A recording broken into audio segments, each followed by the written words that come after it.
Picture the scene. It's 2009, you're 13, you're freezing your ass off, standing outside your local game shop, waiting for the midnight launch of Modern Warfare 2. Some even camped out the night before. You made a pact with the lads, school is off the cards tomorrow. You sent your poor mum in to buy 5 copies because you look about 10 years old. You finally get the game, you run home, rip the plastic off, stick it in the 360, and here's the important part. It actually works. You didn't have to sign a code of conduct so you wouldn't hurt someone's feelings with hurty words. You didn't have to install a 300 gig game. You didn't have to restart the game, to update the playlist, to restart the game again, then preload your shaders. You just played the bloody game. But look at this crap now. Black Ops 7. We literally fight Godzilla. We have Godzilla in Call of Duty before GTA 6. Back in my day, we played as soldiers. Now I'm getting drop shotted by Nicki Minaj and a bloke with a pumpkin for a head. It's not a Warzone, it's a fucking circus. Call of Duty is absolutely cooked. So today I've wasted £70 of my own money so you don't have to. I'm reviewing the campaign, multiplayer, and the zombies, if I can figure out the Call of Duty app without having a stroke. Is it the best COD ever? Or is it the final nail in the coffin? Let's be honest, you already know the answer, but let's look at the damage. Let's start with campaign. Can someone tell me why it literally took 20 minutes to start playing? This is after downloading a 300 odd gigabyte game. The Call of Duty app is just bloatware. I don't want to install the last 10 games. It's like a graveyard of failed mistakes just staring at me. It's creepy. This is literally how my experience went. Launch the app, cutscene, update requires restart the game, click on Black Ops 7, cutscene, preload shaders, click on campaign, cutscene, sign a code of conduct, get to the menu. And why is squad fill on? I'm playing campaign. Who am I filling a squad with? Myself? Search for a game, cutscene, and then finally I get to play. I'm not even exaggerating. It literally took 20 minutes before I even got to move. So because I have to search for a game, that means you need an internet connection to play the campaign. If you went out and bought a physical disc because you actually own your games, unlucky. You bought a plastic coaster. Back in my day, I didn't need a fibre optic cable to fight bots. Now I get charged more, own less, and have to ask permission from Daddy Activision just to load a level. And here's the kicker. You can't pause. Even if you turn squad fill off and play solo, you're on a live server. Need a drink? Need the toilet? Kids wake up screaming? Too bad. You best be quick or you're getting kicked for inactivity. And guess what? No checkpoints. If you get kicked or your internet drops, you go right back to the start of the mission. As if the game doesn't crash first, which it does, a lot. I have a good PC and it still crashed on me 5 times. And ironically, it's always on the last cutscene of a mission, so I have to restart the game, preload my shaders all over again, and replay the entire mission. Now let's talk about the solo experience.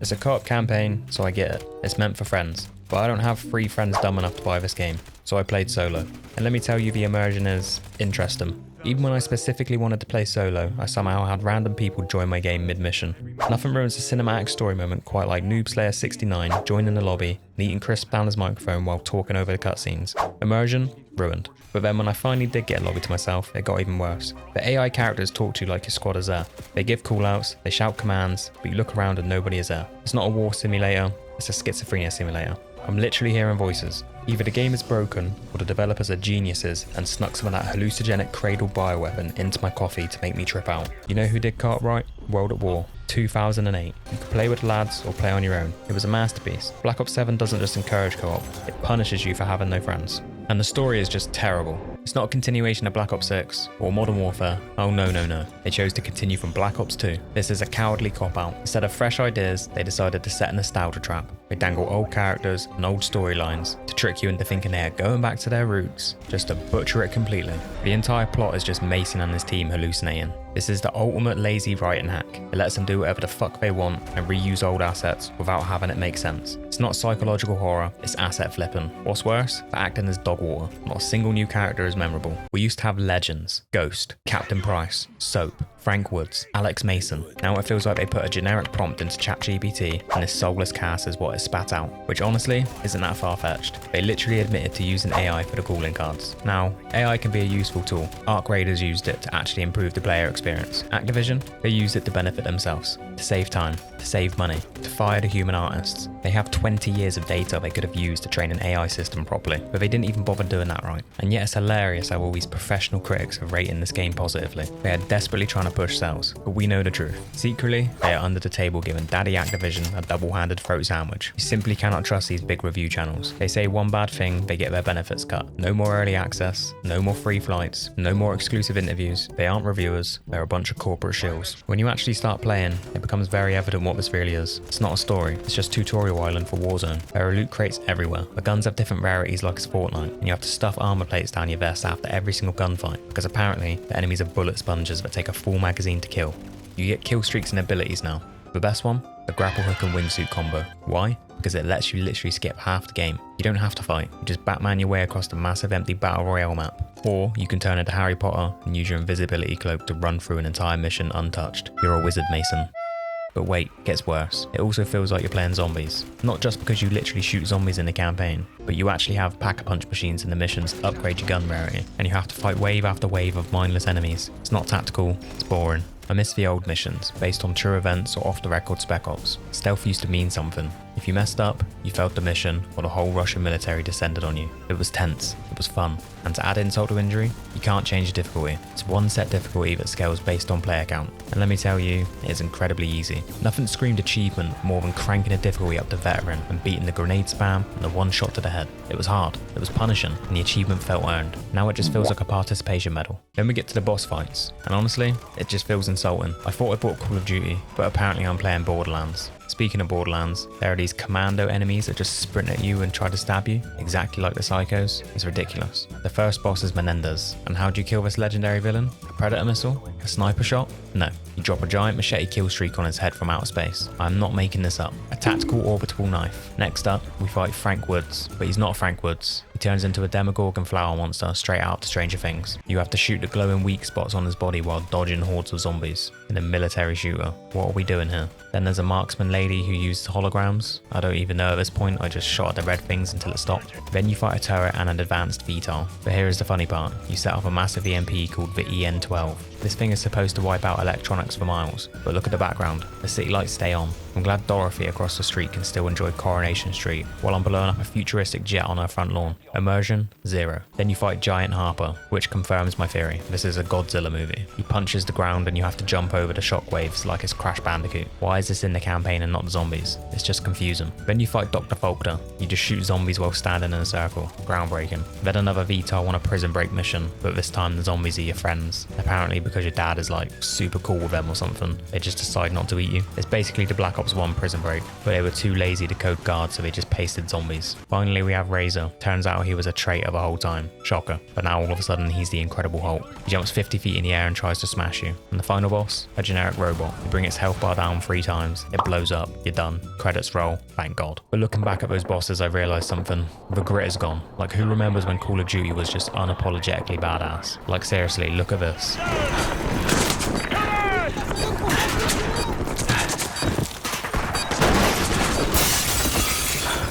And now look at this.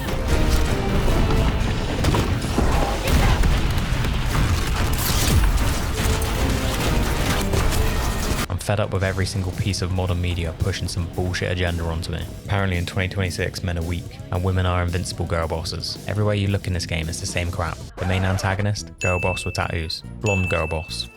Arab girl boss. Asian girl boss. Black Winter Soldier girl boss. Why is it all of a sudden a crime for men to do manly shit in a war game? But old Call of Duties used to get my testosterone pumping. After a mission in Modern Warfare 2, I wanted to go lift heavy weights, enroll in the Marines and eat raw steak. The new Call of Duty makes me want to dye my hair pink, cry about my feelings and hit them with some Vavem energy.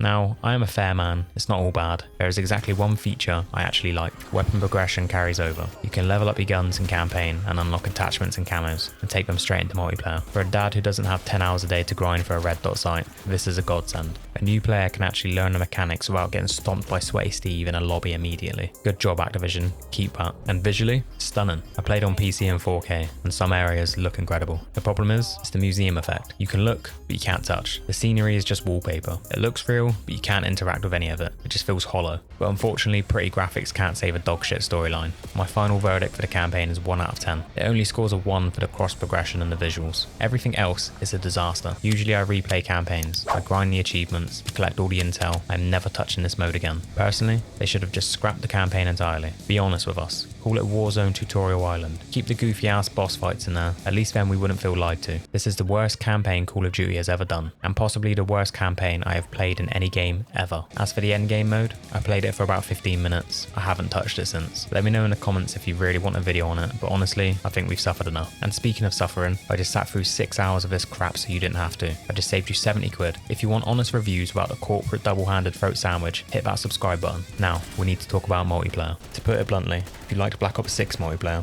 then you'll like Black Ops 7. It's more or less the same thing with a fresh coat of paint, but let's start with the positives. Skill-based matchmaking. In case you've been living under a rock, this is the virus that has infected the Call of Duty community since Modern Warfare 2019. It's the reason every game feels like the CDL finals. Now, don't make the same mistakes I did. For the first 8 hours, I was playing the standard playlist. I thought nothing had changed. It was miserable. Games were taking 2 minutes to find. I was getting packet loss. I was sweating my brains out against clones of Scump. And at the end of every game, it disbanded the lobby and threw me back into the matchmaking blender. Then I saw it, open matchmaking. Whoever named these playlists need to be fired. You'd assume standard meant, standard, but no, open is where they toned down the SBMM. So I clicked it, and damn it felt better. I have to say it feels completely different. I'm finding games instantly, 0 packet loss, and the lobbies actually feel random again. Sometimes I'm stomping a lobby, sometimes I'm getting absolutely smoked, and sometimes I bump into guys grinding camo challenges with a pistol. People were trash talking me again, it was beautiful. And the best part, the lobbies stay together. I can finally learn people's playstyles. I can adjust for the next game. I can build actual rivalries or friendships if you're into that sort of thing. It's not perfect, it says skill minimally considered, but it is a massive step in the right direction. Now they just need to grow a pair, scrap it completely, and bring back the Black Ops 2 system. That was perfect. On paper, SBMM sounds noble. Let's protect the new players, but all it does is segregate the community. New players never improve because they are wrapped in cotton wool. Good players burn out because they have to treat every match like it's a tournament for $100,000. I got good at shooters as a kid because there was no safety net. I'd get smoked by everyone. I had 2 choices, get good or go play Minecraft. This new age of safe spaces does more damage than good. You don't improve in familiar surroundings. Humans need to be challenged. It feels rewarding when we overcome the odds. That isn't just game advice, that is basic biology. Next up, the movement. Thank the COD gods, you can no longer tack sprint around the map like a headless chicken. Tack sprint now requires a dedicated perk slot. It forces people to make a choice. Do you want to run fast, or do you want ghost or flak jacket? You can't have it all anymore. They've also tweaked the slide shooting. Not perfect, but it's a start. In Black Ops 6, the combination of tack sprint, omni movement, and slide shooting felt like there was baby oil all over the floor, just like being at a P. Diddy party. Then there is the wall jump. This is controversial because I'm an old head. I prefer boots on the ground. I hated the jetpack era with a passion, but I have to admit, the wall jump is pretty good. They have implemented it correctly. It's not infinite warfare. We aren't running across the sky. It feels balanced. I rarely see people spamming it in gunfights. It's not a combat meta like drop shotting used to be back in the day. It gives you new ways to get around the map and push campers. Instead of walking through a door into a claymore, I can hop through the window and catch them sleeping. I think they've actually done a good job with this one. Next up, the maps. And honestly, they've done a pretty good job here. We got 16 maps at launch, which is a decent amount. Now, I'm not a fan of every single one. There are a few where I just get absolutely demolished. Probably a skill issue on my part, but generally the quality is good. The best part is they are already adding classic Black Ops 2 maps. And rumour has it we are getting most, if not all, of the Black Ops 2 maps over the game's lifespan. For an old head like me who lived on Black Ops 2, this is music to my ears. It also feels like a shift in philosophy. They seem to have ditched the tiny brain rot maps, designed for the TikTok generation who need a kill every 3 seconds to stay awake. They've gone from mid-sized to 3-lane designs. It feels structured, and it feels like classic COD. However, I do have one gripe. Personally, I miss the large maps. I know Wasteland and Afghan were Modern Warfare maps, but I miss that style of gameplay, where you can actually use a sniper rifle for, sniping, rather than using it as a shotgun. Give me some open fields and give me some range. But overall, the aesthetic is on point. The tone is gritty, it's vibrant, but it's dark. It feels very Black Ops 2, and I genuinely love that. Now let's talk hardware. Generally, the guns feel great, and the best part is, if a gun doesn't feel good, you can actually fix it. The gunsmith this year is vastly improved. You can take a weapon that kicks like a mule, tweak the attachments, and turn it into a competitive beamer. Pretty much every gun feels usable. A massive reason for this is the aim assist nerf. They finally dialed it back. It creates a genuine skill gap. Now if you win a gunfight, it's because you aimed better, not because the software did it for you. This is how it should have been years ago. They also brought back the King, the Peacekeeper. I am a huge fan. It feels just as snappy as it did back in the day. I'm hoping we see more classic weapons drip fed over the game's lifespan, because the nostalgia hits different. And finally, we have to talk about the sniping. It feels amazing this year. Honestly, this mechanic alone could keep me playing for the game's entire lifespan. It's snappy, it's consistent, and it hits a very specific sweet spot for me. I grew up in the era of the original Modern Warfare. I watched the Matrix montage from Grizz. We all wanted to be the next Grizz. We were out there recording clips on our Dazzle capture cards, editing them in Windows Movie Maker, and uploading them to YouTube with Linkin Park music, before copyright strikes were even a thing. We made montages weekly. It was a simpler time. So purely from a personal standpoint, the fact that the snipers feel this good is a massive plus for me. That being said, the balance isn't perfect. The assault rifles are currently lasers. They do need a slight recoil nerf, because right now they dominate everything. And the shotguns, especially dual wields. If you run into these, you get disintegrated into particles. Finally, kill streaks. They actually feel powerful this year. They earn their keep. The new overclock system is brilliant. letting you upgrade them or make them cheaper to earn it adds a nice touch. The only downside, the aerial streaks feel a bit wasted, because so many of the maps are indoors or have massive roofs. It's not a streak issue, it's a map design issue. We need those open maps back so my attack helicopter isn't just shooting at concrete ceilings for 45 seconds. And lastly, for the positives, the progression. This year the system is generally impressive. You have your standard camera grinds across campaign, multiplayer and the zombies, which is great for variety. But the real headline is weapon prestige is back. This is a massive W. You can prestige your weapons to unlock nostalgic camos from Black Ops 2. For everyone that loves Black Ops 2, unlocking Bacon again hits that nostalgic receptor perfectly. It gives you a reason to keep using the gun, even after you've maxed it out. Then there is the overclock system. You can essentially level up your score streaks, tacticals and lethals, but to upgrade them you actually have to use them. It's a logic-based progression. Want a better UAV? Call in more UAVs. It's rewarding and it makes sense. And crucially, it respects your time. It's not a slog to level up your guns this year. I've already prestiged my account and several weapons without feeling like I need to quit my job. If anything, there might be too much to do for a casual gamer or a dad with a 9 to 5. Completing everything in 1 year life cycle is probably impossible. But hey, I'd rather have too much content than be bored by Christmas. It's a good problem to have. Now put away the party poppers, we need to talk about the negatives. First up, the movement. Now I know I listed this as a positive earlier, but it's a double-edged sword. The slide shooting still feels too powerful. They nerfed the distance and the ADS speed, but it's not enough. I hate that I have to abuse this to win gunfights against sweats. It just feels cheesy. Personally, I'd remove it. But if they insist on keeping it, we need to tank your accuracy. If you are sliding across the floor on your knees, you shouldn't be beaming me with 100% accuracy. Next, the time to kill. It is way too fast. Treyarch usually gives us a slower, more tactical TTK. This feels like Modern Warfare. I blink and I'm dead. I don't know why they changed the formula, but I'd kill for an extra 50 HP, just to make gunfights actually feel like fights. Then there are the stim shots. These are absolutely broken. You can pop a stim mid-fight and heal to full health in half a second. It's a get out of jail free card. Because the TTK is so fast, stims are mandatory. I want to use stun grenades or flashbangs, but I can't. If I don't run stims, I lose. That is the definition of bad balance. They need to nerf this yesterday. And visually, I hate the health bars. Get them out of multiplayer. This is a military shooter, not World of Warcraft. I find myself scanning for red UI bars instead of looking for actual player models. Maybe it's my ADHD, but either way, it's distracting. It's visual clutter. I spend more time reading the HUD than watching the game. The spawns. In a word, atrocious. You hold an angle and suddenly the entire team spawns inside your back pocket. It's the squad spawn system. If one enemy flanks, his whole team spawns on him. It removes map control. I miss static, predictable spawns. Not everything needs to be a random chaos simulator. Optimization. It's 2025. Why do I have to put everything on low just to get decent frames? Compare this to Battlefield 6. That game looks incredible in 4K and runs like butter. Black Ops 7 needs a serious optimization pass. It's not unplayable, but it is unpolished. A small gripe, score streaks don't loop.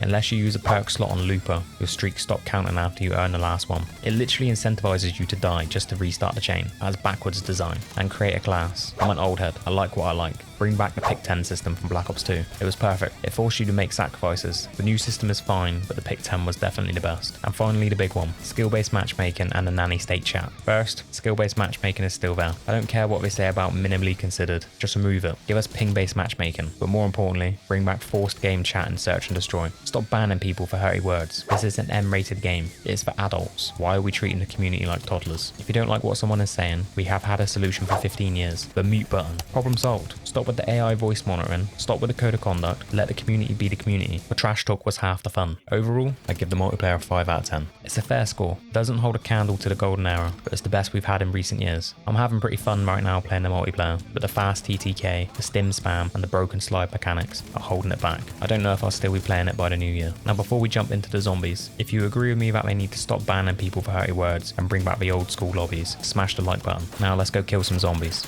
Quick disclaimer before we jump in. I haven't played zombies properly since Black Ops 3. I missed the alien stuff in Infinite Warfare. I missed Cold War. I didn't even touch Black Ops 6 zombies last year. I'm coming into Black Ops 7 as a pure legacy player. So I'm not going to sit here and analyse the Dark Ether story or compare this to last year's maps, because frankly, I have no idea what is going on. I am reviewing this as a guy who's just woke up from a 10-year coma. I wanted to see if the magic was back. And my first impression of Black Ops 7 zombies, I was horrified. Let's start with what I don't like. First off, it's just like campaign. You literally can't play the zombies without an internet connection, even on solo. So that means, even in your solo games, you can lag, you can disconnect, and you can crash. Imagine getting to round 50, you're set up for a high round run, and the game just disconnects you from the host, when you are the host because you're playing solo. I don't understand why they decided this was a good idea. If I buy a game, I should be able to play it offline. Forcing me to rely on Activision servers, which we all know are held together by duct tape and prayers, just to play a solo mode. That is a massive L. And what the fuck is this all over my screen?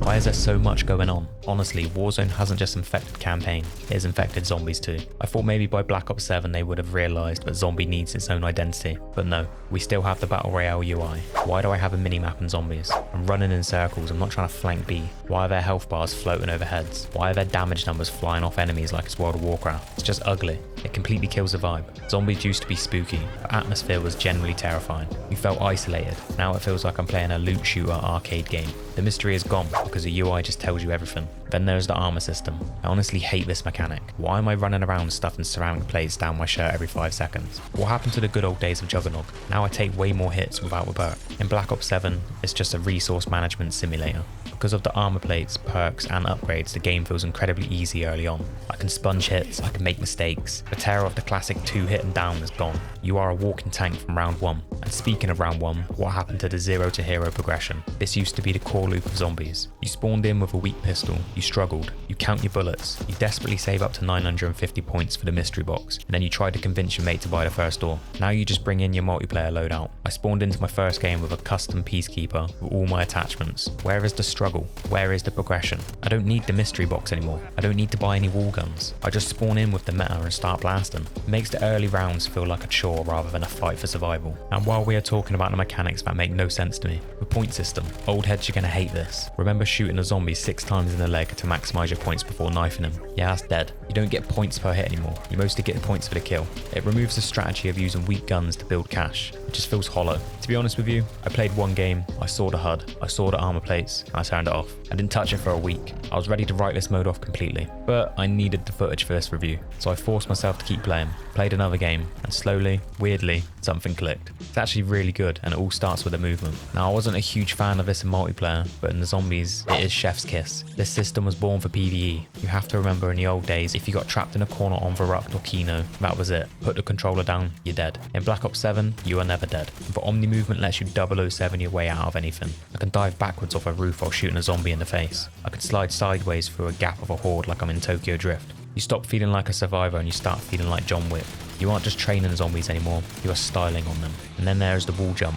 I liked this in multiplayer, but here, it opens up the map in ways we've never seen before. It gives you so many new ways to survive and traverse the map. It flows perfectly. For a movement hater like me to say this, it's a massive W. Then there is the Augment system. I'll be honest, when I first saw this menu, I rolled my eyes. I thought, just let me buy a jug and be done with it. But after digging into it, it's actually brilliant. It adds this deep RPG layer to the game. You can equip major and minor augments to every single perk and ammo mod. What this means is my first game will feel completely different to my 100th game. In the beginning, I'm just surviving, but by the time I've researched everything, I'm not just surviving, I'm a god. It gives you that tower defense vibe where you are constantly tweaking your build to be as efficient as possible. Finally feel like I'm working towards something every match, rather than just playing for a high round and quitting. And the best part is no microtransactions. You cannot buy these upgrades with COD points. You cannot pay to skip the grind. You just have to play the game. In 2026, from a company like Activision, that is a miracle. Also, Gobblegums are back. I honestly don't know why they ever got rid of these. The developers have this nasty habit of striking gold and then removing it for 5 years, just to bring it back as a new feature.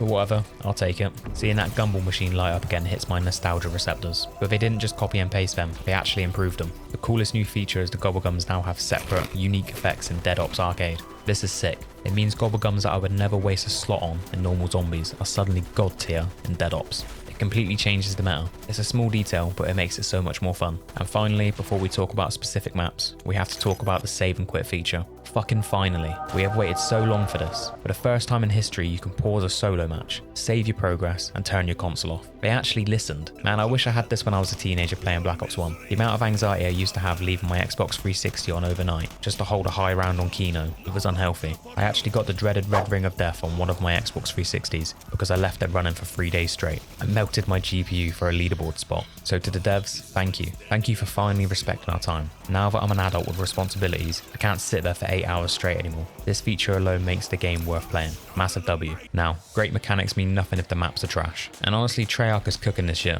We launched with Ashes of the Damned, and Season 1 just dropped Astra Malorum. I was a bit skeptical loading up Ashes because I read the rumours that it was a transit remake, but honestly, the map is actually great. Visually, it's stunning. It has that dark, gritty, classic Black Ops 2 vibe. It actually feels spooky, which is rare for a modern COD game, and having the OG crew back just hits different. The dialogue is sharp, the story actually feels important again. I'm honestly tempted to dive deep into the Easter eggs and follow the lore like I used to. Then you have Astra.